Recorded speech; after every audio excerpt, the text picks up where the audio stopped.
তো পদত্যাগ করি নাই, আমি চট করে ঢুকে পড়তে পারি। শেখ হাসিনা পদত্যাগ করেছেন কিনা এমন আলোচনায় সরগরম নেটদুনিয়া। সামাজিক যোগাযোগ মাধ্যমে তার একটি অডিও ভাইরাল হওয়ার পর এমন বিতর্কের সৃষ্টি হয়েছে।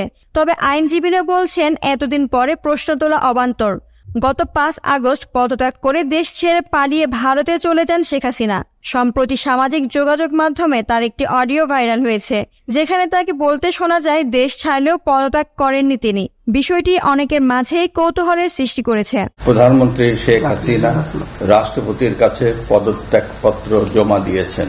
আইনজীবীরা বলছেন পদত্যাগ না করলে জাতির উদ্দেশ্যে ভাষণে রাষ্ট্রপতি কেন বলেছিলেন শেখ হাসিনা পদত্যাগ করেছেন? কেনই বা শেখ হাসিনার পদত্যাগের পর যে সাংবিধানিক শূন্যতা তৈরি হয় তা নিয়ে কেনই বা আপিল বিভাগ রুলিং দিয়েছিলেন? মহামান্য রাষ্ট্রপতি জাতির উদ্দেশ্যে ভাষণে তার পিছনে দাঁড়ানো সেনাপ্রধান যে প্রধানমন্ত্রী শেখ হাসিনা রাষ্ট্রপতির কাছে পদত্যাগপত্র জমা দিয়েছেন।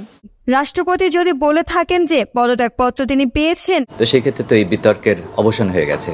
প্রবীণ আইনজীবী জেড.আই খান পান্নার মতে পদত্যাগ করুন আর নাই করুন, দেশ ছেড়ে পালিয়ে নিজের রাজনৈতিক জীবনের সবচেয়ে বড় ভুল করেছেন শেখ হাসিনা। তার জন্য সম্মানের ছিল দেশে থেকে গ্রেফতার হওয়াটা। ওনার এই যাওয়া দেশত্যাগটাকে আমি বুদ্ধিমানের কাজ বলে বা রাজনৈতিক বলে আমি বিশ্বাস করি না, বরঞ্চ কারাগারে যাওয়া উচিত ছিল। আওয়ামী লীগকে বাঁচিয়ে রাখতে হলে তাকে দেশে এসে স্যারেন্ডার করা উচিত বলে আমি মনে করি।